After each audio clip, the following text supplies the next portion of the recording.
તો એકદમ ઇઝી રીતથી આપણે ચણાની દાળના ટીકી ભજીયા બનાવીશું. તો ચણાની દાળ આપણે હાથમાં લઈએ આવી તૂટે એવી આપણે ચણાની દાળ જોઈએ. એના માટે આપણે 5 થી 6 કલાક માટે પલાળી રાખવાની અને પછી 2 પાણીથી વોશ કરી અને પછી દાળ લેવાની. હવે આપણે દાળમાં બિલકુલ પાણી એડ કર્યા વગર મિક્સરમાં ક્રશ કરવાની છે.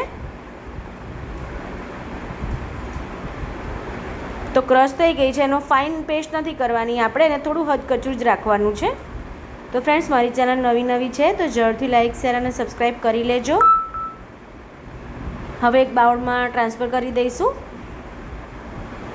તો પાણી છે ને બિલકુલ નથી લેવાનું. હવે ડુંગળી, આદુ, મરચાં, લસણની પેસ્ટ એડ કરી છે, સાથે મીઠું, થોડુંક લાલ મરચું, થોડું હળદી પાવડર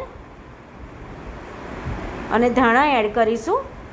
બધું સરસ મિક્સ કરી દેવાનું છે.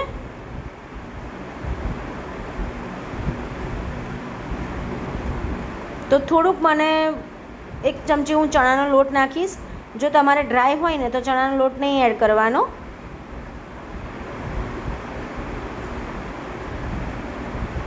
હવે આપણે ટીકી વારી દઈશું, ટીકીનો શેપ આપીશું. જે ચણાની દાળના આપણે દાળવડા બનાવીએ છીએ ને એ જ, પણ થોડાક અલગ શેપમાં અને થોડાક અલગ રીતે. હવે ટીકી શેપ આપી દઈશું.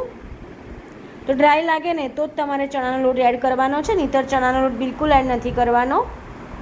તો સરસ રીતે આપણે ટીકી બધી વાળી લેવાની છે આવી રીતે. તો ટીકી મેં વાળી લીધી છે ફ્રેન્ડ્સ. હવે આપણે ઓઇલને ગરમ કરવા મેં મૂકી દીધું હતું, આપણે એને ફ્રાય કરી લઈશું.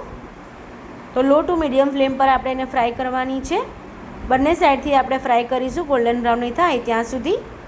તો આ છે ને થોડી ક્રિસ્પી હોય ને તો ખાવાની બહુ જ મજા આવે છે. તો ક્રિસ્પી કરવી હોય ને તો થોડી વધારે તમારે ફ્રાય કરવાની.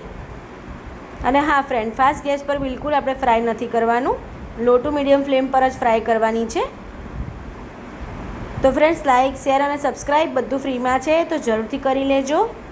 અને મારી રેસિપીસ તમને કેવી લાગે છે તે પણ તમે કોમેન્ટમાં મને જણાવજો. તો બંને સાઈડથી મસ્ત એવી ગોલ્ડન બ્રાઉની થઈ ગઈ છે. ઇન્સ્ટન્ટ એકદમ વાર પણ નથી લાગતી. જસ્ટ ચણાની દાળને આપણે 5 થી 6 કલાક માટે પલાળી જ રાખવાની છે.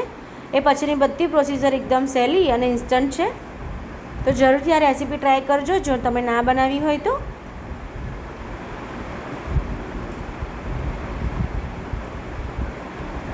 ઓઇલ પણ બિલકુલ નથી રહેતું. અંદર સરસ એવી ટીકી આપણી તૈયાર થશે ચણાની દાળની. તો આદુ, મરચાં, લસણ આગળ પડતું હશે ને અને ડુંગળી તો સરસ જ લાગશે.